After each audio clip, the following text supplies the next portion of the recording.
Ambition is a restless companion. It stirs quietly in the earliest moments of consciousness, shaping desires before they find names. Across centuries and civilizations, ambition has driven people to carve monuments from stone, to seek truth in the stars, and to build worlds from ideas alone. Yet it has also led to downfall, to bitter rivalry, and to ruinous overreach. To understand ambition is to look squarely at a force as old as humanity itself, a force that both defines and divides us. What is it that compels one to strive, to reach beyond the given, to imagine a life not yet lived? Why do some view ambition as a virtue and others as a vice? Standing at the intersection of longing and limitation, ambition invites reflection on who we are, what we seek, and what it means to live a meaningful life in the shadow of desire. Ambition pulses beneath the surface of every human life, a subtle, sometimes roaring current that shapes our choices, compels our striving, and colors our sense of possibility. From the earliest days of recorded myth, ambition has been both celebrated and questioned, a force that draws heroes to greatness and, at times, casts them down. In the stories of Gilgamesh, Achilles, and Icarus, we witness the magnetic allure of glory, the thrill of transcending limits, and the peril of overreaching. Western culture, as John D'Alessandro observes, has long been both fascinated and unsettled by those who burn with a desire for more, for distinction, for a place among the extraordinary. The Greeks, in particular, warned of the dangers of unchecked ambition, yet also recognized the emptiness of a life without striving. This ambivalence hints at the profound complexity of ambition within the human condition. To understand ambition's roots, we must ask, is this drive for achievement and recognition woven into our nature, or is it a product of culture, circumstance, or chance? Philosophers have debated the nature of humanity for centuries, questioning whether ambition is fundamental or acquired. The Stanford Encyclopedia of Philosophy traces this inquiry through Western thought, from Plato and Aristotle to the Enlightenment and into modern psychology. Some argue that ambition is an inborn disposition, a reflection of our tendency to seek mastery, solve problems, and carve out meaning in a world that offers no guarantees. Others see it as a social construct, shaped by expectations, norms, and opportunities that differ across time and place. What is clear, however, is that ambition is persistent and pervasive. Unlike mere aspiration, which may flicker briefly and fade, ambition endures, often fueling a sustained striving for achievement and distinction. The psychology and philosophy of ambition suggest that it is not only about attaining goals, but about setting oneself apart, about being seen, recognized, and remembered. This quest for distinction is intricately tied to hope, the belief that one's efforts can lead to something more, something better. While ambition is found in every society, its forms and expressions differ markedly. In many Western cultures, personal achievement and self-advancement are celebrated, while in some Eastern traditions, ambition may be directed more toward collective harmony or family honor. These cross-cultural differences remind us that ambition is shaped by the worlds we inhabit, even as it shapes us in return. Modern psychology offers further insight into ambition's origins.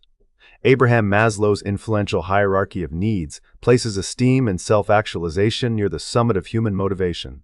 Once basic needs for safety, belonging, and sustenance are met, people naturally turn toward pursuits that bring recognition, respect, and fulfillment. Ambition, then, can be understood as a drive to satisfy these higher needs, to be valued by others, to realize our potential, and to find meaning in challenge and accomplishment. Maslow's concept of self-actualization, described as the realization of one's fullest potential and capacities, is intimately connected to ambition. At its best, ambition propels us toward growth, creativity, and the pursuit of our unique talents. Yet ambition is not uniform. Henry Murray's theory of psychogenic needs distinguishes between primary needs, such as food and shelter, and secondary needs, including achievement and recognition. Each person possesses a unique configuration of these needs, influenced by temperament, upbringing, and environment. Some individuals are driven by an intense desire to excel, to stand out, or to leave a mark, while others are content with quieter satisfactions. The psychology of ambition thus reflects both universal tendencies and individual differences, an interplay between our shared humanity and our singular, irreplaceable selves. The neurological basis of ambition is a subject of growing research interest. Recent studies in the emerging neuroscience of intrinsic motivation suggest that the drive to master tasks and overcome challenges is ancient, rooted deep in our evolutionary history. This intrinsic motivation, closely related to ambition, activates neural pathways associated with reward, learning, and positive emotion. The pleasure of solving a problem or surmounting an obstacle is not merely a social invention, but a biological inheritance, spurring us to persist, adapt, and innovate. In this sense, ambition is not only about external rewards or recognition, it is also about the satisfaction of stretching toward the possible. Recognition, however, remains a powerful motivator. Psychological research indicates that the need for acknowledgement is deeply embedded in the human mind. Achievements gain meaning in the eyes of others, and the prospect of admiration or esteem can galvanize even the most solitary pursuits. The psychology of winning, as some scholars explain, is closely tied to the desire for recognition, a desire that can drive individuals to remarkable feats, but also to anxiety and disappointment when recognition remains elusive. The need for significance, discussed in contemporary theories of human needs, animates much of our striving, for it is through being seen that we come to see ourselves. There is a social dimension to ambition that cannot be overlooked. Societies manage, shape, and sometimes suppress ambition through norms, expectations, and institutions. In certain occupational or cultural contexts, ambition may be prized and rewarded. In others, it can be viewed with suspicion or even disdain. The social management of ambition is a subtle process, involving a negotiation between individual desires and collective values. People may learn to calibrate their ambitions to the scale of the problems they face, as some theorists have argued, adjusting their striving to fit what is possible, permissible, or necessary. This malleability suggests that ambition, while deeply rooted, is also remarkably adaptable, a testament to the complexity of human motivation. Personal factors also play a vital role in shaping ambition. Research points to an array of influences, from personality traits such as conscientiousness and openness, to upbringing, culture, life experiences, biological factors, and self-efficacy. Some people, by temperament or circumstance, possess a fiercer ambition than others. For some, ambition may awaken later in life or shift in response to changing opportunities and obstacles. The psychological needs of the extremely ambitious entrepreneurs, innovators, and visionaries are often distinct, marked by a heightened tolerance for risk, a craving for novelty, and a willingness to endure setbacks in pursuit of distant goals. Yet even among the highly ambitious, the drive to achieve is not monolithic. It waxes and wanes, shaped by feedback, failure, and evolving self-understanding. Ambition's role in individual and collective life is therefore both profound and ambiguous. On one hand, it is a source of progress, invention, and hope. It fuels the arts and sciences, animates social movements, and inspires personal transformation.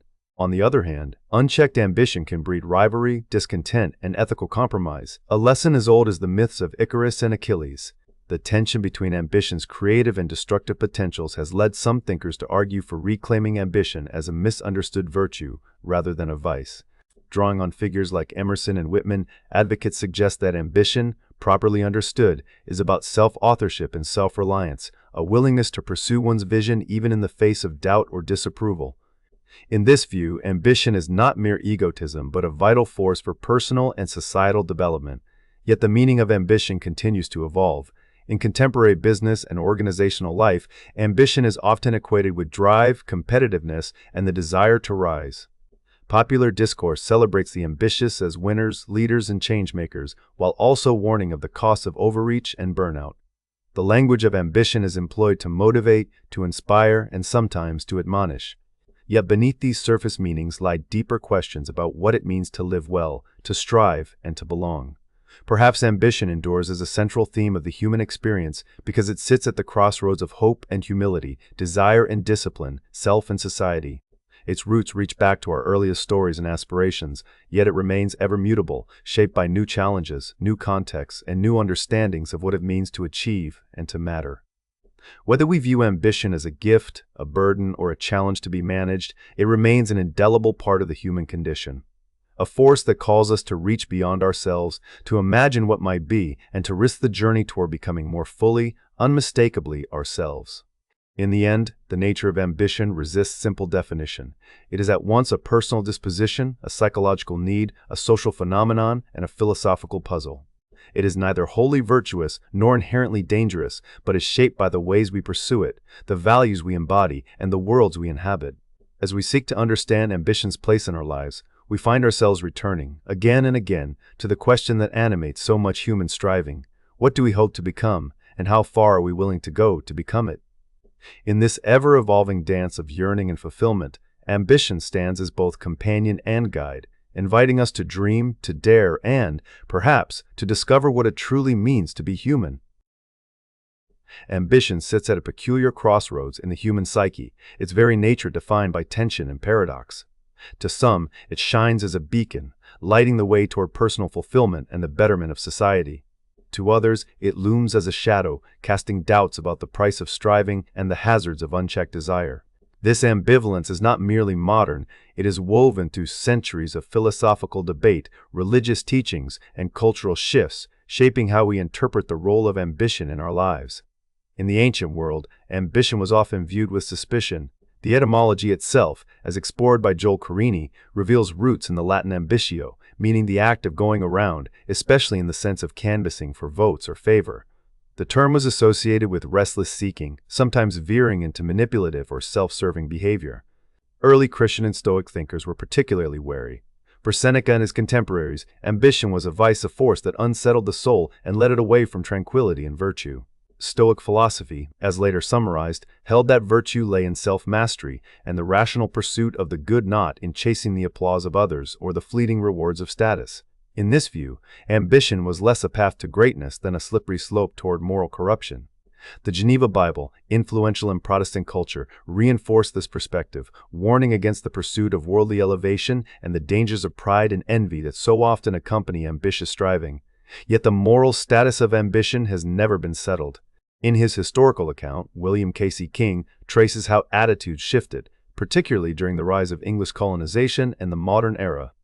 Where ambition had once been condemned as a threat to communal order and individual virtue, it gradually found new defenders who saw in it the engine of progress and self-actualization. This transformation was not inevitable, it was shaped by changing social realities.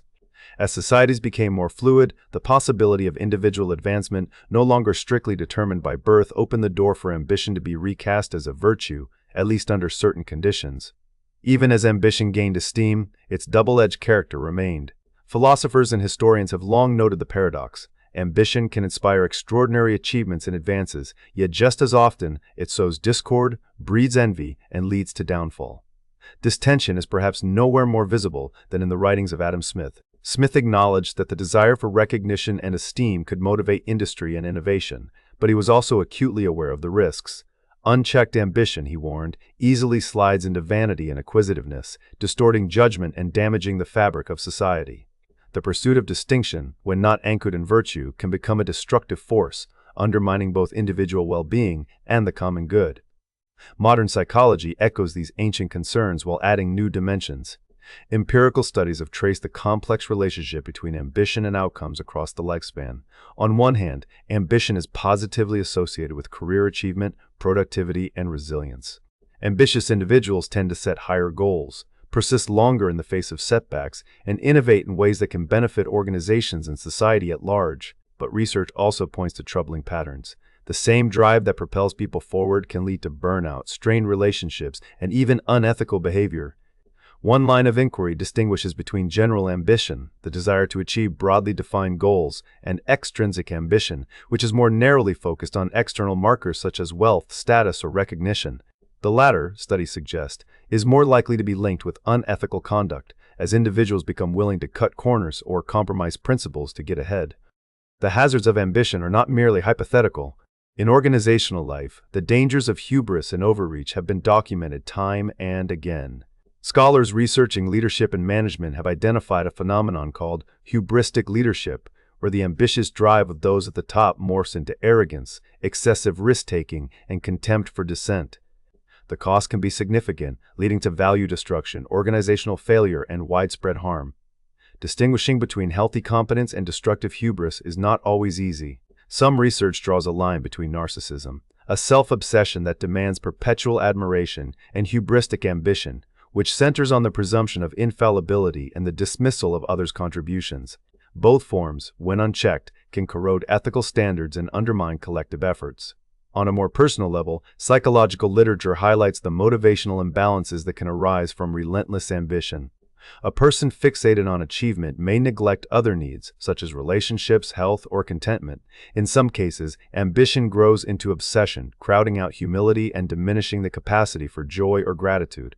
The philosopher Epicurus, though not often associated with ambition, offers a counterpoint. He argued that moderation and the appreciation of simple pleasures are preferable to endless striving. This view, echoed in various Eastern and Western traditions, suggests that ambition must be balanced by humility, restraint, and a sense of proportion. The role of desire in the moral evaluation of ambition has also been a topic of deep philosophical reflection. Plato, Aristotle, and Augustine all grappled with the ways in which desire can animate both virtue and vice. Desire, in their accounts, is the engine that drives action, but its direction and quality determine whether it leads to noble or ignoble ends. For Aristotle, the concept of magnanimity, sometimes translated as greatness of soul, represented a kind of virtuous ambition distinguished from mere vanity or grasping. The truly magnanimous person aspires to great things, but in accordance with moral excellence and a concern for the common good.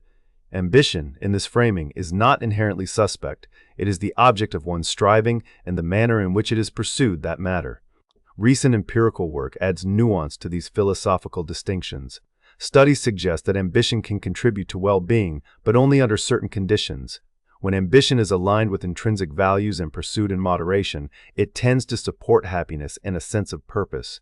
But when it becomes extrinsically oriented or excessive, the risks multiply: greater stress, ethical lapses, and even a sense of emptiness or discontent.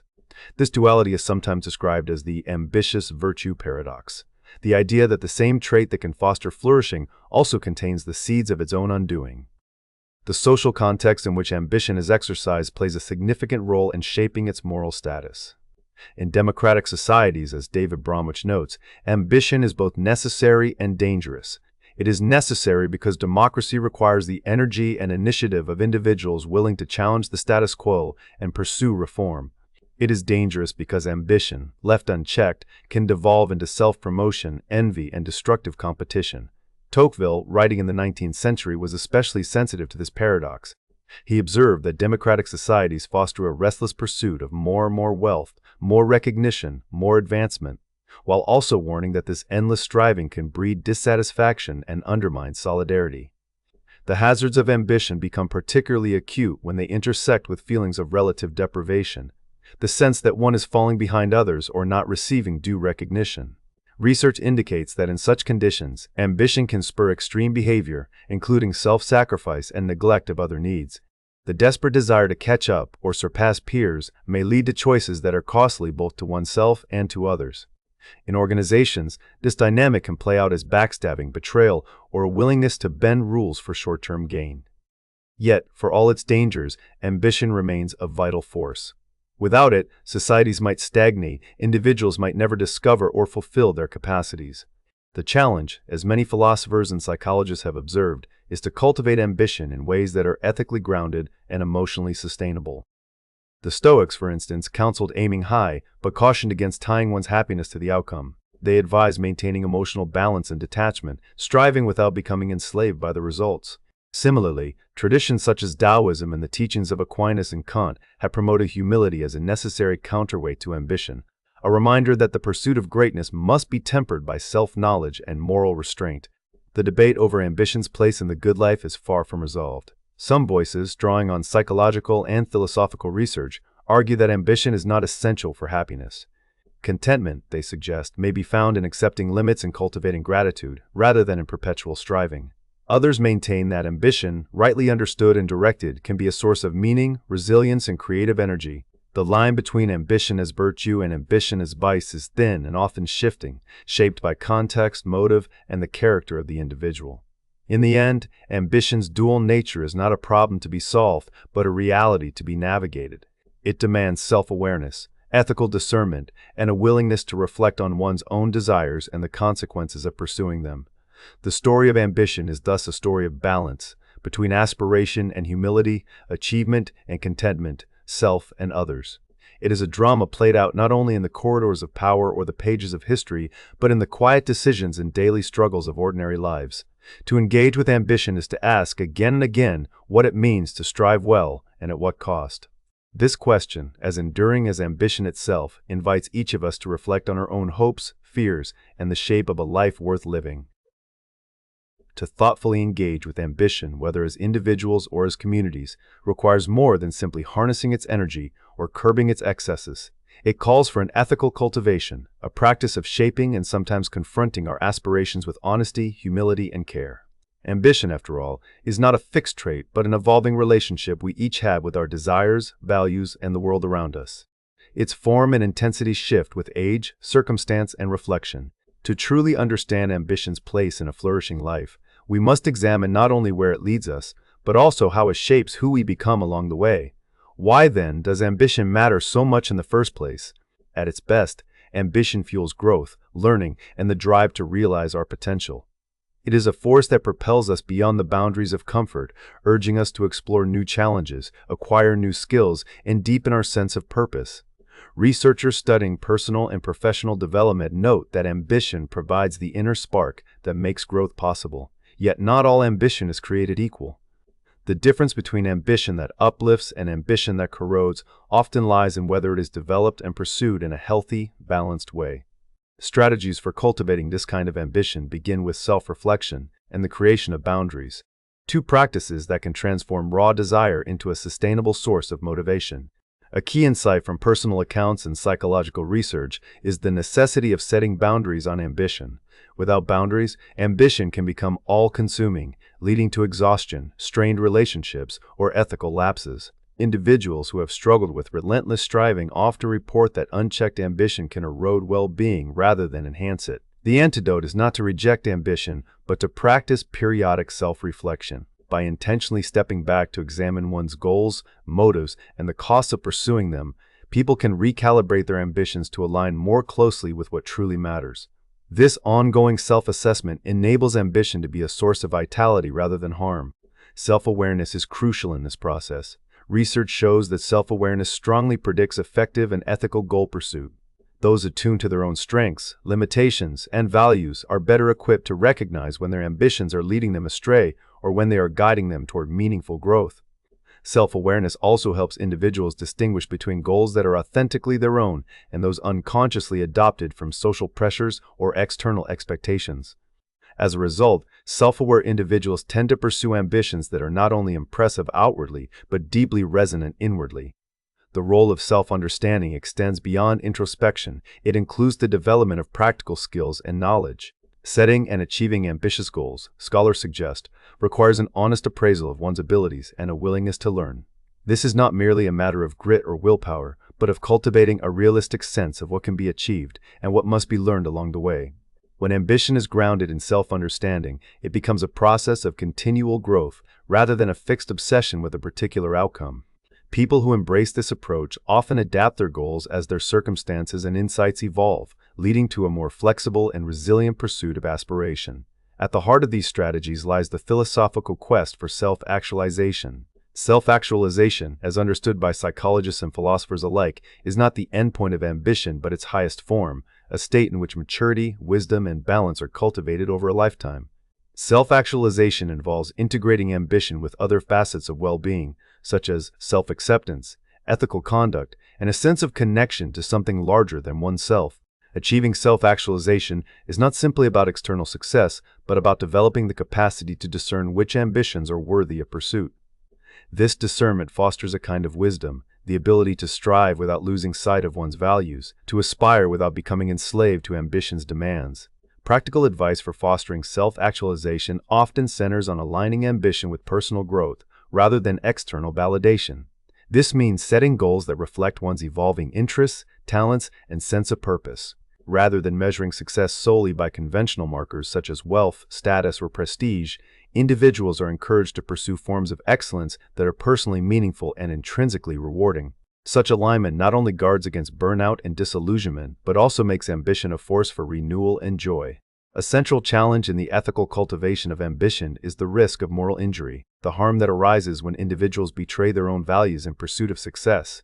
Research underscores the importance of aligning ambition with one's core values to avoid this kind of injury. When ambition is pursued in ways that conflict with personal integrity, the result is often not only burnout, but a deeper sense of alienation from oneself. To guard against this, individuals must regularly examine the compatibility of their ambitions with their ethical commitments. This can involve difficult choices, turning down opportunities that will compromise one's standards, or speaking out against practices that violate one's conscience.